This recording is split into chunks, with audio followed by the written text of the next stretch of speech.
சதுரங்க பிரியர்கள் அனைவருக்கும் வணக்கம். ஸோ இன்றைக்கி நம்ம பார்க்க போகிற வீடியோவில் ஸ்டீஃபன் அவக்யான் மெமோரியலில் சுற்று 7 பிரக்னானந்தாக்கும் அக்கோபியான் அப்படிங்கிற பிளேயருக்கு நடந்த ஒரு ஆட்டத்தை பார்க்க போகிறோம். ஸோ இந்த ஆட்டத்துக்குள்ளே போகிறதுக்கு முன்னாடி ஒரு ரெக்வஸ்ட் என்ன அப்படின்னா, ஸோ நீங்கள் சப்ஸ்கிரைப் பண்ணாமல் வீடியோஸ்லாம் பார்த்துட்ருக்கீங்க அப்படின்னா சப்ஸ்கிரைப் பண்ணிட்டு பெல் பட்டனை ப்ரெஸ் பண்ணி வச்சுக்கோங்க.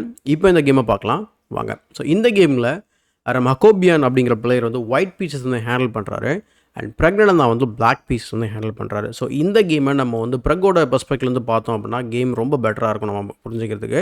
ஸோ நல்லா போர்டை வந்து ஃப்ளிப் பண்ணிடலாம். ஸோ கேம் வந்து D4 ஸ்டார்ட் பண்ணுறாரு. ஓப்பனிங் வைஸ் நம்ம இங்கே ஒரு நார்மலான ஐ திங்க் இது வந்து கேட்லன். ஸோ மேபி டேட்டா பேஸ் கூட பார்த்துக்கலாம். ஸோ கேட்லன் ஓப்பனிங் இது. ஸோ அதுக்கப்புறம் பிஷப் G2, அடுத்து bishop to B4 check. So bishop B4 செக்குக்கு அப்புறம் பிஷப் டு D2, பின் அதுக்கப்புறம் பான் டு A5. ஸோ இந்த பொசிஷன் வந்து ரொம்ப அதிகமாக வந்து இங்கே கிட்டத்தட்ட வந்து பார்த்திங்கன்னா இந்த பொசிஷனில் வந்து பிஷப் இந்த மாதிரி செக்கு கொடுத்து பிளாக் பண்ணதுக்கப்புறம் பிஷப்பை மிஸ்பிளேஸ் பண்ண வச்சுட்டு பிஷப் E7 ஆடுறது ரொம்ப வழக்கம். ஆனால் இந்த இடத்துல A5 வந்து விளையாடுறாங்க. ஸோ லைக் ஒரு ரகோசியன் டிஃபென்ஸில் வந்து பிஷப்பை அங்கே போட்டு செக் போட்டு A5 விளையாடுவாங்க இல்லையா. ஸோ அந்த மாதிரி இங்கே அவர் ட்ரை பண்ணுறாரு. அதுக்கப்புறம் நைட் டு F3 அண்ட் இங்கே இதை கேப்சர் பண்ணுறதுனால பெரிய பயன் இருக்காது. ஸோ இது வந்து பிளாக்கு தான் பெனிஃபிட்டாக இருக்கும் லாங் ரனில். ஸோ நைட் F3 பிளாக் வந்து அதாவது ப்ரக் வந்து கேன்சல் பண்ணுறாரு. அதுக்கப்புறம் குயின் C2, பின் அதுக்கப்புறம் பிஷப் டு D6 அண்ட் இங்கே இந்த பொசிஷனில் வந்து குயின் C2க்கு அப்புறம் டேட்டாபேஸில் வந்து நிறைய மூவ்ஸ் இருக்குது. எக்ஸாம்பிளுக்கு இப்போ பிஷப் E7 இங்கே கூட ரீட்ரீட் பண்ணலாம், அல்லது பான் to C5. Porn to C5 ரொம்ப இன்ட்ரெஸ்டிங்காக இருக்கும். D takes C5க்கு அப்புறம் D4. So bishop takes B4, A takes B4, knight E5.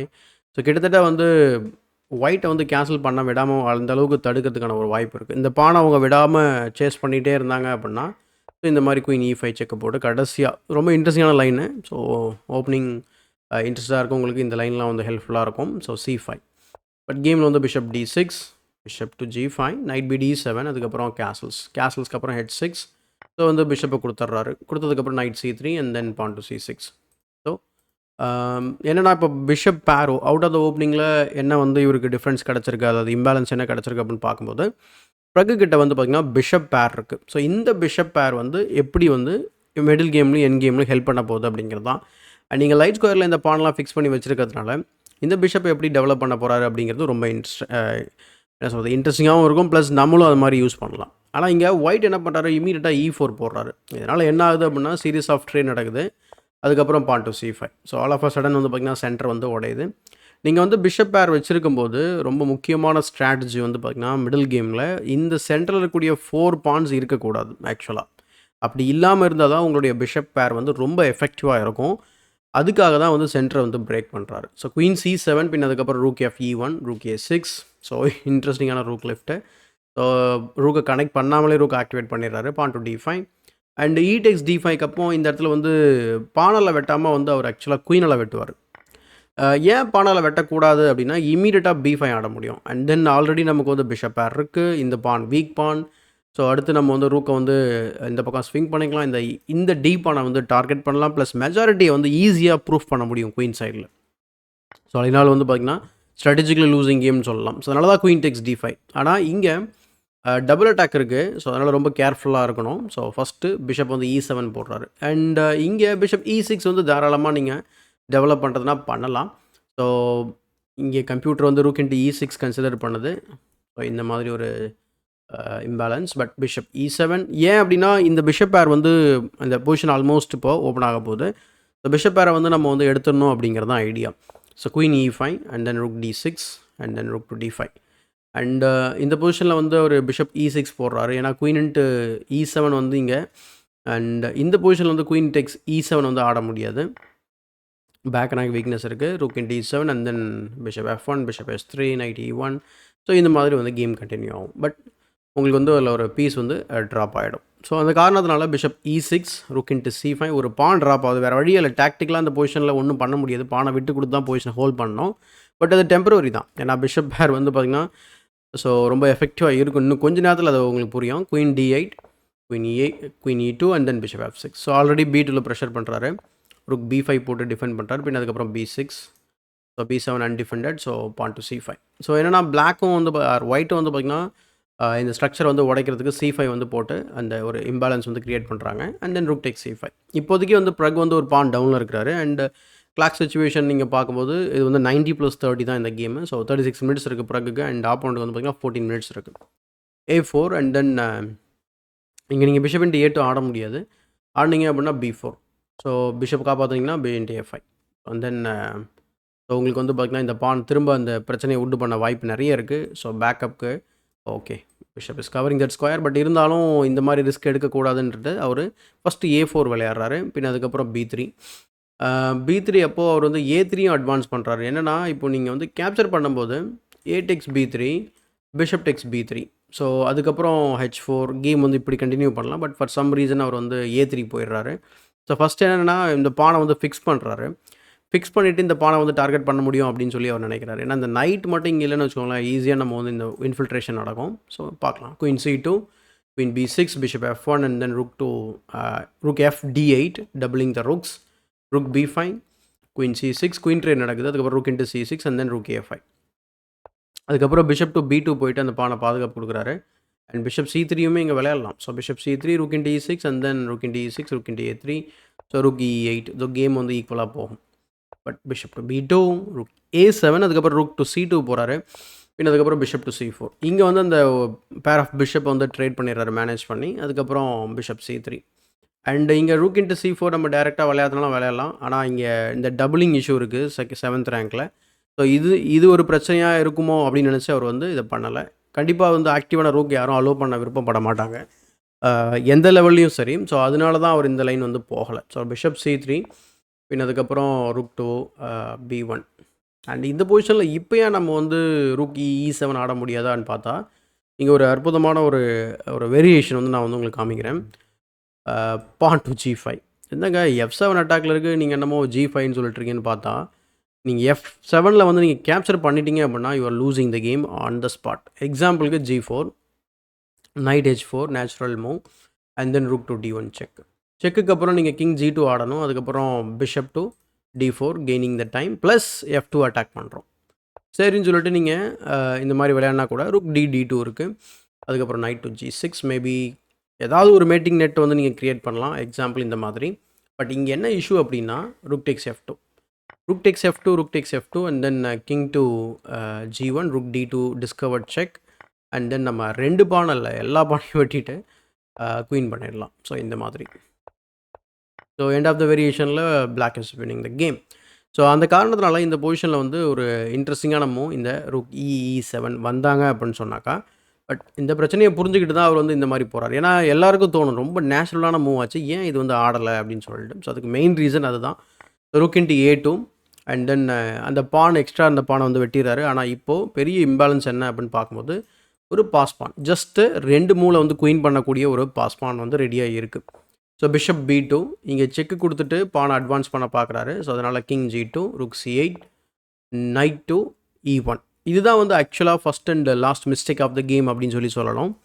ஏன்னா இந்த பொசிஷனில் ஒயிட்டுக்கு வந்து பார்த்திங்கன்னா மூவ்ஸ் வந்து நிறைய நேச்சுரல் மூவ்ஸ் இருக்குது. Example rook B7 going after F7 அல்லது pawn to H4 இது விளையாடலாம், rook E3 விளையாடலாம். ஸோ நிறைய ஆப்ஷன்ஸ் இருக்குது. ஆனால் அவர் வந்து நைட் E1 வந்து கொண்டு வந்ததுனால இது வந்து மிகப்பெரிய ஒரு பிளண்டராக அமையுது. ஏன் பிளண்டர் அப்படின்னா இந்த நைட் வந்து நல்லா கவனிச்சிங்கன்னா நைட் வந்து சென்டரில் கூடிய ஃபியூ டாஸ் ஸ்கொயர்ஸாக கண்ட்ரோல் பண்ணுது, especially D4.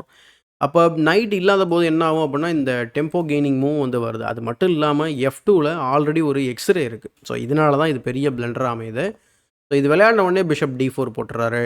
And then rook takes A3 விளையாடினாலும் rook into F2 செக் ரொம்ப ஸ்ட்ராங்காக நம்ம king H3 and then pawn to G5. கிட்டத்தட்ட இந்த கிங் வந்து பார்த்திங்கன்னா நல்லா கவனிச்சிங்கன்னா ஒரு மேட்டிங் பேட்டர்னுக்குள்ளே மாட்டிக்கிச்சு. So knight F3. ஸோ இப்போ அவருக்கு புரியுது இந்த நைட்டை நம்ம மூவ் பண்ணது தப்பு அப்படின்னு சொல்லிட்டு. ஸோ இருந்த இடத்துக்கே அந்த நைட்டை திரும்பவும் கொண்டு வராரு. Night to F3, rook into C4 and then pawn to G4. And இந்த பொசிஷனில் மட்டும் நீங்கள் வந்து pawn G4 விளையாடாமல் வேறு ஏதாவது விளையாடினீங்க அப்படின்னா நீங்கள் செக்மேட் ஆக நிறைய வாய்ப்பு இருக்குது. ஸோ அந்த லைன் நம்ம வந்து இப்போ பார்க்கலாம். ஈவன் வந்து நம்ம நைட்டு D4 அடித்தா என்னங்க ஆகும் அப்படின்னு பார்த்தா rook into D4 அகெயின் வந்து பார்த்திங்கன்னா நீங்கள் மேட்டை தடுத்தே ஆகணும். அல்லது G4 and then rook takes H2 checkmate. எக்ஸாம்பிளுக்கு நீங்கள் G4 ஆடணும் and then came will continue and H pawn will fall. உங்களுக்கு வந்து பார்த்திங்கன்னா 3 pawn versus 1 pawn and this is last in game. And இந்த பொசிஷனில் வந்து செக்மேட் எப்படி நடக்கும்னு நம்ம வந்து புரிய வைக்கிறதுக்கு மேபி நீங்கள் ரூக்கை சேலஞ்ச் பண்ணுறீங்கன்னு வச்சுக்கோங்களேன். தென் pawn G4 and then rook into H2 checkmate. அதனால நைட் எக்ஸ் D4 விளையாட முடியாது. ஆக்டிவா இருக்கக்கூடிய பிஷப்பையாவது வெட்டலான்னு பார்த்தா அதுவும் முடியாது. ஸோ அதனால G4 creating an escape square that is G3 bishop C5 வந்து பார்த்தீங்கன்னா, இப்போது அவர் வந்து அந்த கிங்குக்கான பிஷப் வந்து சேவ் பண்ணிடுறாரு.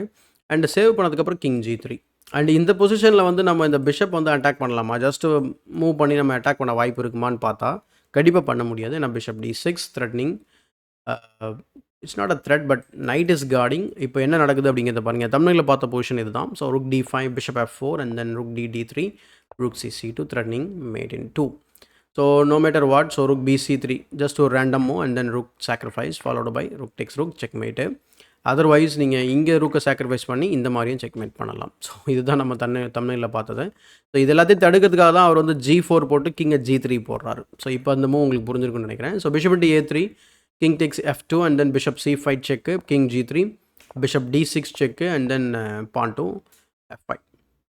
அண்ட் இந்த பொசிஷன் வந்து G takes F5 என்னங்க ஒரு கிராண்ட் மாஸ்டர் ஒரு ஃபோர்க்கை விடுவாரா அப்படின்னு நான் யோசிச்சுட்டு இருந்தோம். ஏன்னா இங்கே ஃபோர்க்கில் நைட் வந்து ட்ராப் ஆக போகுது. சரி ஏன் அதை ஃபோர்க்கு விட்டே ஆகணுமா? ஏன் கிங் G2 ஆட முடியாதா அப்படின்னு யோசிக்கும் போது F into G4 இப்போ நைட் எனிவே வந்து நீங்கள் இன்ஆக்டிவாக பின்னாடி தான் கொண்டு போகிற மாதிரி இருக்கும். ருக் C1 and then night D3 rook C2 check and then bishop Tex H2 கூட விளையாடலாம் இங்கே. Correct. So bishop Tex H2 and then 3 pawns up. So இதனால் இதை எப்படியாவது ஹோல்ட் பண்ணணும் அப்படின்ற ஒரு காரணத்துக்காக அட்லீஸ்ட் நம்ம இந்த மாதிரி பீஸை கொடுத்தா அதை ஹோல்ட் பண்ண முடியும்னு நினைக்கிறாரு. பட் ஆனால் மேட்டிங் பேட்டர்னுக்குள்ளே திரும்பவும் வந்து மாட்டுவார். So rook C2 check king F1 and then G takes F3 rook takes F3. இப்போ பார்த்தீங்கன்னா உங்களுக்கு தெரியும் ஒரு 2 பானுக்காக ஆர் அட்லீஸ்ட் ஒரு பானுக்காவது அந்த பீஸை கொடுத்துருக்காருன்னு சொல்லலாம். இப்போ அந்த பானும் போச்சு. ஸோ ருக் F2 அதே போல் இந்த இடத்துல நீங்கள் ட்ரேட் பண்ணிட்டீங்க அப்படின்னா very bad move because opposite colour corner. So this is dead draw. And white இந்த பானை பற்றி கவலையே பட தேவையில்லை. ஜஸ்ட் அவங்க கார்னருக்கு போனாலே போதும். இது வந்து டிப்பிக்கலான ஒரு ஜுக்ஸுவாங் கண்டிஷன். ஸோ ஜுக்ஸுவாங் கிடையாது, அதான் இது என்னமோ சொல்லுவாங்க, fortress condition, sorry. So king ஏன்னா ஜுக்ஸுவாங்னா லூசிங் பொசிஷன் இல்லையா? So rook G2 check king F7 and then rook G6 bishop F4 king G2 and then bishop G5. இப்போ என்னென்னா இந்த ஒரு பீஸை வச்சுட்டு கிங் ஆக்டிவேட் பண்ணிவிட்டு அதுக்கப்புறம் ரூக்கை இந்த 3 பீஸை வச்சு கோஆர்டினேட் பண்ணி செக்மேட் பண்ணணும். அதை இந்த ரூக் வந்து தடுக்கணும். இதுதான் வந்து ரிமைனிங் கேம்.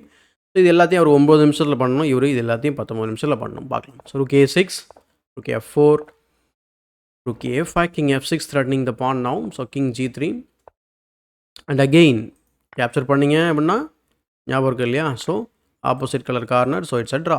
ஸோ அதனால் நீங்கள் ரூக் ட்ரேட் பண்ண முடியாது. So rook B4 rook C5 H5 and then check. Finally the pawn is gone. அண்ட் இப்போ உங்களுக்கு இன்னொரு கேள்வியும் எழலாம். ஏன் அவசியமாக இந்த ரூக் வந்து இங்கே போய் செக்கு கொடுத்தே ஆகணுமா? வேறு எதாவது வெயிட்டிங் மூவ் ஆட முடியாதா? தாராளமாக ஆடலாம். ஆனால் பிரச்சனை என்னன்னு பார்க்கும்போது H4 செக்கு. நீங்கள் உங்கள் ரூக்கை நீங்கள் ஆக்டிவேட் பண்ணலனாலும் பான்ஸ் அண்ட் பிஷப் அந்த ரூக் வந்து பார்த்திங்கன்னா பெரிய த்ரெட். ஏன்னா கிங் தனியாக தான் இருக்குது. ஸோ கிங் F3 போகும்போது ருக் B3 check king G2 and then H3 check. So இப்படியே வந்து பார்த்திங்கன்னா நம்ம பானை ப்ரொமோட் பண்ண ட்ரை பண்ணலாம். ஸோ கிங் F2 அல்லது நீங்கள் கார்னர் போனீங்க அப்படின்னு சொன்னால் then bishop to F4 guarding this square preparing H2 and then rook check queen in the next move. So அதனால தான் இந்த பொசிஷனில் வந்து அந்த செக் வந்து தேவையில்லாத செக் மாதிரி தோணும். பட் வேறு எதுவும் மூவ் இல்லை உங்களுக்கு. So rook C6 check king takes F5. ஏன்னா இந்த அலோவ் பண்ணுறது கொஞ்சம் லாஜிக்கலாக இல்லாத மாதிரி தோணும் நிறைய பேருக்கு. So rook C5 check king G6 பின் அதுக்கப்புறம் rook to C3 and then bishop F4 check king F3 and then king F5 rook A3 bishop to E5 and then rook to D3 again H4 king G2 அதுக்கப்புறம் king G4. So rook to D1 rook B2 check king H1 rook E2 rook G1 check. And இங்கே வந்து பார்த்திங்கன்னா கிட்டத்தட்ட இந்த pawn and bishop and king and rook எல்லாமே வந்து பார்த்திங்கன்னா க்ளோஸ்அப்பில் வந்துட்டாங்க. முக்கியமாக வந்து கிங்கை கார்னரில் பிடிச்சிட்டாங்க. இப்போ அந்த செக்மேட் எப்படி ஆகுது அப்படிங்கிறத பாருங்கள். Rook G2 and again rook takes rook is a big blunder because of the same reason. So rook E1 check and then rook G1 rook E4 and then rook G2. So king F3 and இதுக்கப்புறம் rook G2 ஆட முடியாது. So bishop to F2 and rook G2 இப்போ விளையாடினா என்ன issue அப்படின்னா ருக் E1 check இருக்குது உங்களுக்கு. இங்கே போவீங்க then I think bishop G3 check you have to give up the rook because okay இங்கே போனீங்கன்னா then rook H1 and then checkmate. So அல்லது நீங்கள் ரூக்கை கொடுத்துட்டு அதுக்கப்புறம் நீங்கள் குயின் ப்ரமோட் பண்ணி செக்மேட் பண்ணலாம். So rook B1 rook E2 and then king to G4 rook F1 and then bishop to D4 check king H1 and then bishop to E3 rook F3 and rook F3க்கு அப்புறம் இங்கேருந்து made in few moves இருக்குது. நீங்கள் video pass பண்ணி try பண்ணி பார்க்கலாம். So the move is rook E1 check, very obvious move. So rook இங்கே வந்து கிங்கை வந்து G2 போடுறாங்க, தென் ரூக் G1 செக். இந்த பொசிஷனில் 78வது மூவ் தான் வந்து நம்ம கோபியான் வந்து ரிசைன் பண்ணுறாரு. ஏன்னா ரிசைன் பண்ணியே ஆகணும், அல்லது 2 மூவில் செக்மேட் இருக்குது. So king H2 and then king takes F3 and the only move for the king king H3 and then rook H1 checkmate. So இதனால தான் 78வது மூவில் ரிசைன் பண்ணுறாரு. ஸோ எக்ஸலண்ட்டான கேம். எஸ்பெஷலி த எண்டிங் வந்து பார்த்திங்கனாக்கா ரொம்ப ஒரு சூப்பரான ஒரு எண்டிங். எஸ்பெஷலி என்னை பொறுத்த வரைக்கும் அந்த பிஷப் பேர் வந்து நம்ம கடைசி வரைக்கும் கொண்டு போய் எப்போ அதை வந்து எக்ஸ்சேஞ்ச் பண்ணணும் அப்படிங்கிறது இன்ஸ்ட்ரக்டிவாக இருந்தது. அண்ட் பிஷப் பேர் இருந்தால் ஒரு பான் டவுனாக கூட ஆடலாம் அப்படிங்கிறது நமக்கு வந்து இந்த கேம் வந்து புரிஞ்சிருக்கும் நான் நினைக்கிறேன். ஸோ இந்த வீடியோ பிடிச்சிருந்தா லைக் போடுங்க, மறக்காமல் மற்றவங்களுக்கு ஷேர் பண்ணுங்கள். இப்போ நம்ம வந்து குயிக்காக ஸ்டீஃபன் அவகியன் மெமோரியலோட ரிசல்ட்ஸ் பேஜ் வந்து நம்ம பார்த்துட்டு இந்த வீடியோவை முடிச்சிடலாம். ஸோ 7 சுற்று முடிஞ்சதுக்கப்புறம் வந்து பார்த்திங்கன்னா ப்ரெக் வந்து அடுத்த கேமு வின் பண்ணதுனால, அதாவது இப்போ நம்ம பார்த்த கேம், ஸோ அதனால் ஒரு 5 பாயிண்ட்ஸில் லீடிங் போயிட்டுருக்காரு. அரபிந்த் வந்து அடுத்த கேம் வந்து ட்ரா பண்ணதுனால ஒரு 4.5ல் செகண்ட் பொசிஷனில் இருக்கிறாரு. அதுக்கப்புறம் வந்து பார்த்திங்கன்னா மற்ற பிளேயர்ஸ் எல்லாமே இருக்கிறாங்க. ஸோ இப்போது நம்ம பார்த்த பிளேயர் அரம் ஹக்கோபியான் வந்து பார்த்திங்கன்னா 3.5ல் இருக்கார். ஆக்சுவலாக 10 பேர் விளையாடுறாங்க. ஈவன் சில ஸ்ட்ராங் கிராண்ட் மாஸ்டர்ஸும் விளையாடுறாங்க. பட் இருந்தாலும் ஸோ நம்ம தமிழ்நாட்டை சேர்ந்த அரவிந்த் சிதம்பரமும் ப்ரெக்கும் டாப்பில் இருக்கிறது ரொம்ப இன்ட்ரெஸ்டிங்கான ஒரு விஷயம். ஸோ என்ன நடக்குது அப்படிங்கிறத இன்னும் 2 சுற்றில் தெரியும். ஸோ இந்த வீடியோ பிடிச்சிருந்தா லைக் போடுங்க, மறக்காமல் மற்றவங்களுக்கு ஷேர் பண்ணுங்கள். ஸோ இதே போல் ஒரு இன்ட்ரெஸ்டிங்கான வீடியோவில் பார்க்கலாம். அது வரைக்கும் உங்களிடமிருந்து விடைபெறுவது உங்கள் சதுரங்க சாணக்கியன்.